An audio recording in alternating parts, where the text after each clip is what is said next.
जय माता दी मित्रों। गुप्त नवरात्रि के 7वें दिन 7वीं महाविद्या न धूमावती का पूजन किया जाता है। न धूमावती का यह स्वरूप पुराने एवं मलिन वस्त्र धारण किए हुए एक वृद्ध विधवा का है। उनके केश पूर्णतः व्यवस्थित हैं। सभी महाविद्याओं के समान ये कोई भी आभूषण धारण नहीं करती। माता के इस स्वरूप का दर्शन किसी भी सौभाग्यवती स्त्री को करना मना है। अर्थात कोई भी सौभाग्यवती स्त्री माँ धूमावती के मंदिर के अंदर प्रवेश नहीं कर सकती। माता का यह स्वरूप और माता के इस स्वरूप के स्वभाव की तुलना देवी लक्ष्मी, देवी ज्येष्ठा एवं देवी नृत्यति से की जाती है। ये तीनों देवियाँ नकारात्मक गुणों की सूचक हैं, किंतु वर्ष में कई बार माँ की पूजन अर्चन किया जाता है। भले ही इन देवियों का पूजन के लिए सौभाग्यवती स्त्रियों को पूजन करना मना है, लेकिन जो भी भक्त सच्चे मन से माँ की पूजा करता है उसके सभी रोग माँ दूर कर देती हैं और अपने भक्त को सभी सुख प्रदान करके निरोग काया देती हैं।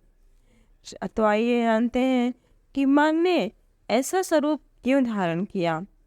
कहा जाता है, श्री शिव महापुराण में ये कथा आती है कि एक बार भगवान शिव ध्यान लगाकर समाधिस्थ हो गए।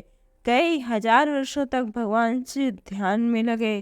तभी माँ पार्वती के पास भगवान श्री गणेश आए।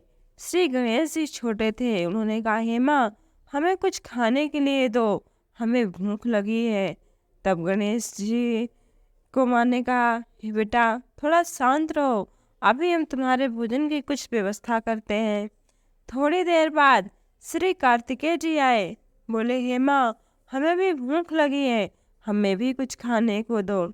माँ ने उनसे भी कहा कि बेटा तुम शांत रहो, अभी हम कुछ व्यवस्था करते हैं।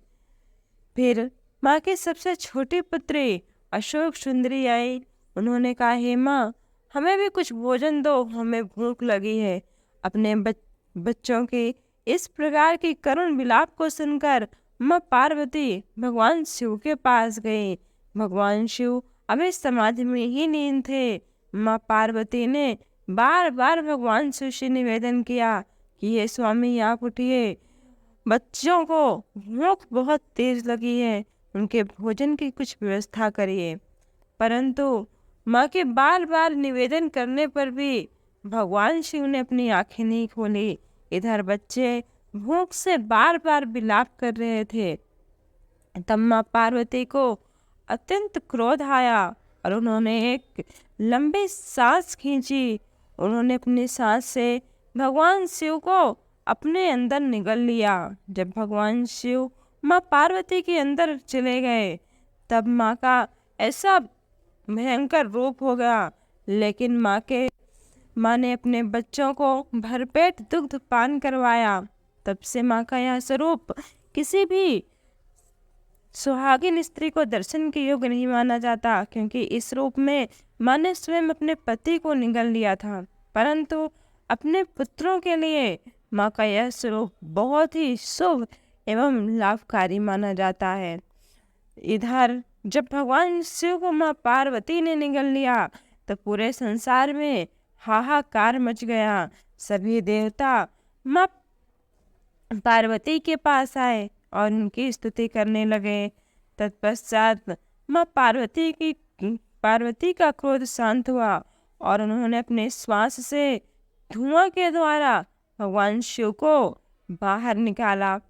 तब से भगवान शिव का एक नाम धूमवान पड़ गया और माँ पार्वती का ये नाम धूमावती पड़ गया। माँ के इस स्वरूप की 2 भुजाएं हैं, जिसमें क्रमशः कंपित हाथों में एक में सूप तथा दूसरा हाथ वरदान मुद्रा में है अथवा ज्ञान प्रदायिनी मुद्रा में है। माँ एक बिना अश्व के रथ पर सवार हैं, जिसके शीर्ष पर ध्वज एवं प्रतीक के रूप में कौवा विराजमान रहता है। समस्त रोगों एवं घनघोर दरिद्रता से मुक्ति प्राप्त करने हेतु माँ धूमावती का पूजन एवं अर्चना किया जाता है। जो भी भक्त माता की इस परम पावन व्रत कथा को पढ़ता हुआ सुनता है, इसके घर से दरिद्रता का नाश होता है। तो एक बार प्रेम से बोलिए माँ धूमावती की जय। मित्रों, ये वीडियो आपको अच्छा लगा हो तो एक लाइक अवश्य करें और ऐसी जानकारी एवं कथाओं के लिए हमारे चैनल को सब्सक्राइब कर बेल आइकॉन दबाना ना भूलें और कमेंट बॉक्स में जय माँ धूमावती अवश्य लिखें।